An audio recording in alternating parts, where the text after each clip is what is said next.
வணக்கம். நல்ல நேரம் நிகழ்ச்சியின் சார்பாக அத்துணை சப்ஸ்கிரைபர்களையும் எல்லா அன்பு உள்ளங்களையும் எனது நண்பர்களையும் வருக வருக என வரவேற்பதில் பெருமகிழ்ச்சி கொள்கிறேன். வக்ரதுண்ட மகாகாய சூரிய கோடி சமப்பிரப அவிக்னம் குருமே தேவ சர்வகாரியேஷு சர்வதா. தென்னாட்டுடைய சிவனை போற்றி, என் நாட்டவர்க்கும் இறைவா போற்றி. நண்பர்களே, இந்த புத்தம் புதிய காணொலியில் உங்கள் அத்துணை பேரையும் வரவேற்பதில் மிக்க மகிழ்ச்சி கொள்கிறேன். இன்றைக்கு தமிழ் புத்தாண்டு பலன்கள் 2026 அந்த வரிசையில் பராபவ ஆண்டினுடைய முழு பலன்களை ராசியாக பார்த்து கொண்டு வருகிறோம். அந்த வகையில் இன்றைக்கு நம்ம பார்க்கக்கூடியது மிதுன ராசி. மிதுன ராசி எல்லாருக்கும் விருப்பமான ஒரு ராசி, எல்லார்கிட்டையுமே எளிதில் பழகக்கூடிய ஒரு ராசி. பழகி மற்றவங்களுக்கு செஞ்சு கை சிவந்து போன ஒரு ராசி. மிதுனம் இரட்டைத்தன்மையுடைய ராசி. அவங்களுக்கே தெரியாம அவங்களுக்குள்ள இரட்டை சுபாவம் என்பது இருக்கும். ஒரு நேரத்தில் ஒவ்வொரு மாதிரி அந்த சுபாவம் மாறும். இது அந்த மிதுன ராசிக்காரர்களுக்கே தெரியாது. பார்த்ததெல்லாம் பால் என்று நம்பக்கூடிய ஒரு ராசி, பழகுவதெல்லாம் தேன் என்று நம்பக்கூடிய ஒரு ராசி. யாரையும் எளிதில் நம்பிடுவாங்க, இவங்களையும் யாரும் எளிதில் நம்புவாங்க. புதன் ஆதிக்கம் பெற்ற ராசி அப்படிங்கிறதுனால கம்யூனிகேஷன், தொழில்நுட்பம், வணிகம், சார்ட்டர்ட் அக்கௌண்டன்சி, வங்கிகள், இந்த மாதிரி நிறுவனங்களில், ஐடி நிறுவனங்களில் பெரும் பதவிகளில் இருக்கக்கூடியவர்கள் பொதுவாக மிதுன ராசியில் இருப்பாங்க. நீங்கள் வேலை செய்யக்கூடிய இடத்துல, நான் மிதுன ராசியை தாக்கி பேசலை, நீங்கள் வேலை செய்யக்கூடிய இடத்துல பக்கத்தில் ஒரு 50 பேர் வேலை செய்கிறாங்கன்னா அதில் ஒரு ஆள் மட்டும் அப்படியே மெதுவாக மேலே போய் டக்க மேலே போவாங்க. ஆனால் வேலையே தெரியாது, வேலையும் செய்ய மாட்டாங்க. அது மிதுன ராசி. இது உண்மை. எப்படா நம்ம மாடு மாதிரி உழைக்கிறோம், இவன் வேலையே செய்ய மாட்டேங்கிறான், ஆனால் மேலே கடகடன்னு போகிறானே அப்படின்னா மிதுன ராசி. ஏன்னா அவங்களுக்கு பாலிட்டிக்ஸ் என்பது ரத்தத்தில் கலந்துருக்கும். யார்கிட்ட எப்படி பேசணும், அந்த பேச்சுவார்த்தையில் எங்கே இஃப்பு பட்டு வைக்கணும், கோலன், செமிகோலன், அப்பாஸ்டஃபி, புள்ளி இதெல்லாம் எங்கே போடணும், இதெல்லாம் அத்துப்படியாக தெரிந்த மனிதர்கள் தான் மிதுன ராசி அன்பர்கள். கூட உழைப்பும் இருக்கும். நம்ம இங்கிருந்து பார்க்கும்போது அவங்கள குற்றமாக சொல்லுவோம், அவங்களுடைய வழி அவங்களுக்கு இருக்கு. அப்பேற்பட்ட மிதுன ராசி அன்பர்களுக்கு தமிழ் புத்தாண்டில் எப்படிப்பட்ட பலன்கள் இருக்கு, வரக்கூடிய ஆண்டு என்னவெல்லாம் மாற்றங்கள் நிகழப்போகுது, இப்போ என்ன நடந்துட்டு இருக்குது, இதை பற்றிலாம் விரிவாக பேசலாம் வாங்க.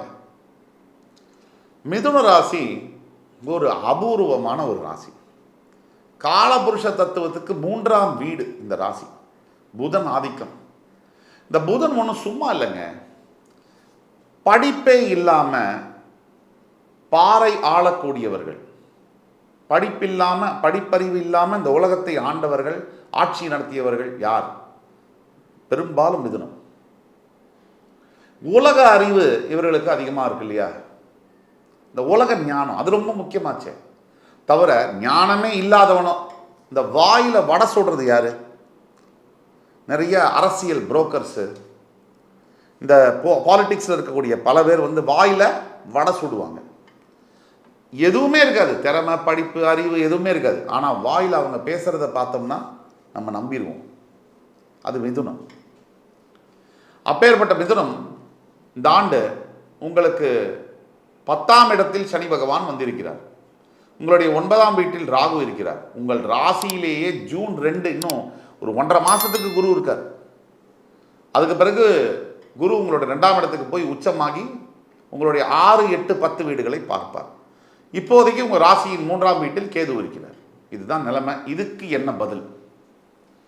மிதுன ராசி என்பர்கள் இந்த கிரகம் குரு, சனி, ராகு, கேதுடைய இதை வச்சு எப்படி இருப்பாங்க? ஏன்னா இந்த கிரகங்கள் தான் பெரிய கிரகங்கள், ஓராண்டுக்கு மேலே மாறக்கூடிய கிரகங்கள். இந்த ஏப்ரல் மாதம் எடுத்துக்கிட்டீங்கன்னா 14ஆம் தேதிக்கு அப்புறம் மாற்றங்கள்லாம் வர மாதம் இல்லை, மாற்றத்தை பற்றி யோசிக்க வேண்டிய மாதம். இந்த மாதத்தில் நீங்கள் சரியாக திட்டமிடுதல் அப்படிங்கிறது, பிளானிங் அப்படிங்கிறது பண்ணலாம். என்ன செய்யலாம், அடுத்தது என்ன உத்தியோகத்துக்கு பண்ணலாம், என்ன பண்ணலாம், கல்யாணம் பண்ணலாமா வேணாமா, இல்லை பணம் சம்பாதிக்கலாமா, இந்த சம்பாதிச்ச பணத்தை எப்படி சேவிங்ஸ் பண்ணலாம், இப்படி யோசிக்க வேண்டிய மாதம் செயல்படுத்த வேண்டிய மாதம் அல்ல. அப்படின்னு என்ன அர்த்தம்? இப்போ செயல்படுத்தக்கூடாது, இந்த மாதம் உங்களுக்கு சரியா இல்லைன்னு அர்த்தம். இந்த கூட்டு கிரகங்கள் உங்களோட 10ஆம் வீட்டில் கர்மஸ்தானத்தில் சூரியன், சனி, செவ்வாய், புதன் இந்த கூட்டு கிரகங்கள் சேரும்போது என்ன ஆகும் அப்படின்னா, பயங்கர இன்டென்ஸாக இருக்கும். வேலை செய்கிற இடத்துல அதிக வேலை பலு இருக்கும், டென்ஷன் இருக்கும், ஜாப் டென்ஷன் பயங்கரமாக இருக்கும், ப்ரெஷர் பயங்கரமாக இருக்கும். சாதாரணமாகவே உங்களுடைய மேனேஜர் உங்களுக்கு ஆகாது. இந்த நேரத்தில் வந்து கொளுத்தி போட்டிங்கன்னா தீவாக எரியும். ஆக ஜாக்கிரதையாக இருக்கணும். வேலை செய்கிற இடத்துல ஏப்ரல்லேருந்து ஜூன் 2ஆம் தேதி வரைக்கும் கம்முன்னு இருக்கணும். அவ்வளோதான், ஜம்முன்னு இருக்கும் உங்களுக்கு. இந்த வேலை சம்பந்தப்பட்ட விஷயங்களில் எந்த ஒரு பெரிய முடிவும் எடுக்கக்கூடாது. ஜூன் 2ஆம் தேதிக்கு பிறகு தான் எதை பற்றியும் யோசிக்கணும். வேலை செய்யக்கூடிய இடத்துல கம்முன்னு போகணும். எந்த விதமான பிரச்சனைகளையும் செய்யக்கூடாது. இது வந்து ப்ரீ ப்ரிப்பரேஷனுக்கான மாதம் இது. இப்போ வந்து நீங்கள் அம்பை தாக்குவதற்கு முன்னாடி அம்பை குறி பார்க்கக்கூடிய அந்த நேரம் இது. உங்களுடைய பண விஷயம் அப்படிங்கிறதெல்லாம் ரொம்ப நல்லாவே இருக்கும். எந்த ஒரு கவலையும் பட வேண்டாம். தனிப்பட்ட மிதுன ராசி என்பவர்களுக்கு பணத்தில் பிரச்சனை இருக்குது, கடன் தொல்லை தீராமல் இருக்குது அப்படின்னா கீழே கொடுக்கப்பட்டுள்ள வாட்ஸ்அப் நம்பரில் எங்களை தொடர்பு கொண்டு பேசுங்க. உங்களுக்கான பிறப்பு ஜாதகத்தை பார்த்து உங்களுக்கான துல்லியமான பலன்களை என்னால் கிளியராக சொல்ல முடியும். இந்த ஃபேமிலி ரிலேஷன்ஷிப் அதை பற்றிலாம் பேசும்போது ரொம்ப கவனமாக பேச வேண்டியதாக இருக்குது. தற்சமயம் உங்கள் ராசியிலிருந்து உங்கள் குரு வந்து 7ஆம் இடத்தை பார்த்து கொண்டிருக்கிறார். இந்த குடும்பம் அமைப்பது, ஃபேமிலி திருமணம்குள்ளே போகுது, அப்படிப்பட்ட முடிவெல்லாம் ஜூன் 2க்கு உள்ளார எடுக்க வேணும். இதுதான் அதில் மாற்றங்கள்.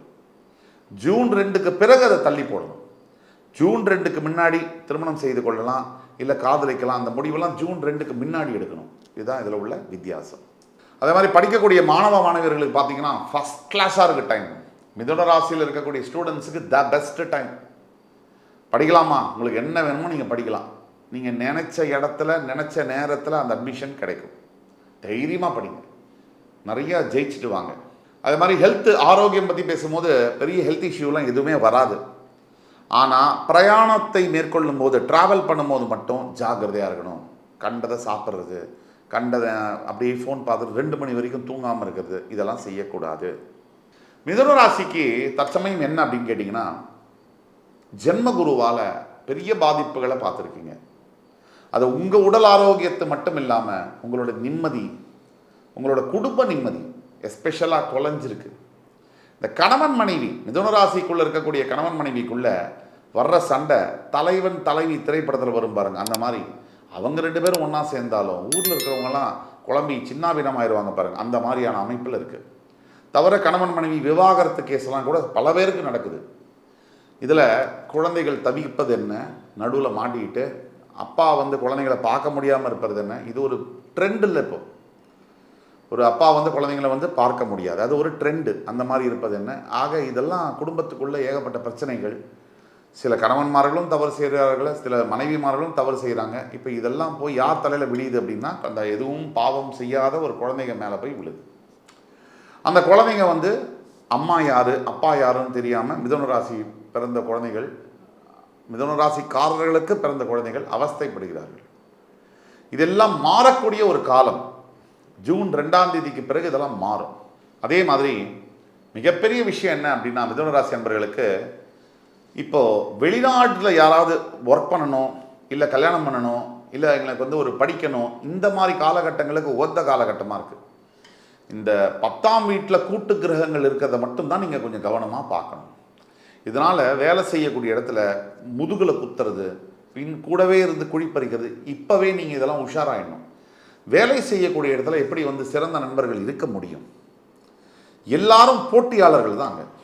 யாருமே வந்து நீங்கள் போய் இது வந்து ஒரு முட்டாள்தனம். வேலை செய்யக்கூடிய இடத்துல இருக்கவங்கள்ட்ட வந்து என் மேலே நேர்மையாக இருப்பாங்க, அன்பாக இருப்பாங்கன்னு பார்த்து அவங்கள்ட்ட வந்து உண்மையை பேசுகிறது வந்து ஒரு முட்டாள்தனமாக தான் நான் பார்க்குறேன். எப்படி இருக்க முடியும்? உங்களோட சக போட்டியாளர் ஒரு கிரவுண்டில் ரேஸில் ஓடுறீங்கன்னா உங்களுக்கு பக்கத்து கட்டத்தில் 4 பேர் ஓடுறான், அவன் எப்படி உங்களுக்கு நல்லது செய்யணும்னு நினைப்பான்? இந்த வித்தியாசத்தை நீங்கள் புரிஞ்சுக்கணும். காசிப்பிங் அப்படிங்கிற பேரில் உங்களுடைய பர்சனலான விஷயத்தெல்லாம் நீங்கள் வேலை செய்கிறவங்களுக்கு சொல்லி அதுக்கு பிறகு வரக்கூடிய பாதிப்பு உங்களுக்கு தெரியாது. அது பர்சனல் லைஃப்லேயும் சரி, அஃபிஷியல் லைஃப்லேயும் சரி. அதனால் நீங்கள் 10ஆம் இடத்துல கூட்டு கிரகங்கள் இருக்கிறதுனால மிதுன ராசி அன்பர்கள் கூட வேலை செய்கிற கொலைக்கிட்ட நான் மனசு விட்டு பேசுகிறேன், இவன் தான் நண்பன், இவ தான் தோழி, இப்படிலாம் பேசுனீங்கன்னா டயர் பஞ்சர் வந்து கன்ஃபார்ம்டு. இப்போ நடக்கலைன்னா ஒரு மாதம் கழித்து நடக்கும். ஆக கொலீக்ஸில் வந்து நல்லவங்களெல்லாம் யாருமே இருக்கவே முடியாது. நீங்கள் ஜாக்கிரதையாக இருக்க வேண்டிய இடம் தான் colleagues. Personal friend, childhood friend மாதிரி கொலீக்ஸ் எல்லாம் வர முடியாது. அதனால் ஜாக்கிரதையாக இருக்க வேண்டியது அவசியம்.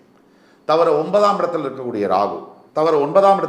ராகு தந்தையாருடைய உடல்நிலையில் கவனம் இருக்கணும். தந்தையாருக்கும் உங்களுக்கும் சண்டைகள், சச்சரவுகள் வரலாம். 3ஆம் இடத்தில் இருக்கக்கூடிய கேதுவுனால கண்டிப்பாக சகோதர சகோதரிகள், தம்பி தங்க இவங்களோட உங்களுக்கு பிரச்சனை ஏற்படுறது வில்லங்க ஏற்கனவே இருக்குது, இன்னும் அதிகப்படும். அப்போ எங்கெல்லாம் நம்ம ஜாக்கிரதையாக இருக்கணும் அதை சொல்லணும்ல. அப்போ ஜென்மகுரு இன்னும் 1.5 மாதத்தில் விலகி ஜூன் 2ஆம் தேதி மாறினதுக்கு பிறகு உடல் உபாதைகள்லேருந்து உங்களுக்கு ஒரு விடுதலை கிடைக்கும். அதே மாதிரி கடன் தொல்லைகள், இந்த வம்பு வழக்கு, போலீஸ் வழக்கெல்லாம் இருந்தால் அதிலிருந்து விடுதலை கிடைக்கும். இப்போ நம்ம சொல்லக்கூடியது எல்லாமே பொது பலன்கள். உங்களுடைய பிறப்பு ஜாதகத்தில் இருக்கக்கூடிய பலன்கள் தான் 60லேருந்து 70% வேலை செய்யும். உங்களுக்கு உங்கள் வாழ்க்கை சம்பந்தப்பட்ட குறிப்பிட்ட கேள்விகள், நிறைய பிரச்சனைகள் இருக்குன்னா கீழே கொடுக்குள்ள வாட்ஸ்அப் நம்பரில் எங்களை தொடர்பு கொண்டு நீங்கள் பேசுனீங்கன்னா உங்களுக்கு துல்லியமான ஒரு பலனை என்னால் சொல்ல முடியும். உங்கள் வாழ்க்கை மாற்றங்கள் அங்கிருந்து தொடங்கும். ஆக மிதுன ராசி அன்பர்களை பொறுத்த வரைக்கும் ஜாக்கிரதையாக இருக்க வேண்டிய காலகட்டங்கள். எல்லாம் தன்னால் வரும், இப்போ தடியால் அடிக்க வேண்டாம் அப்படிங்கிறதான் நம்ம சொல்கிறோம். இந்த வீடியோ உங்களுக்கு பிடிச்சிருக்கும்னு நம்புகிறேன். அடுத்து வரும் காணொலியில் மறுபடி என் அன்பிற்கினிய மிதுன ராசி அன்பர்களை சந்திக்கும் வரை உங்களிடமிருந்து விடைபெறுவது உங்கள் சுபாஷ் பாலகிருஷ்ணன். நன்றி, வணக்கம், வாழ்க வளமுடன்.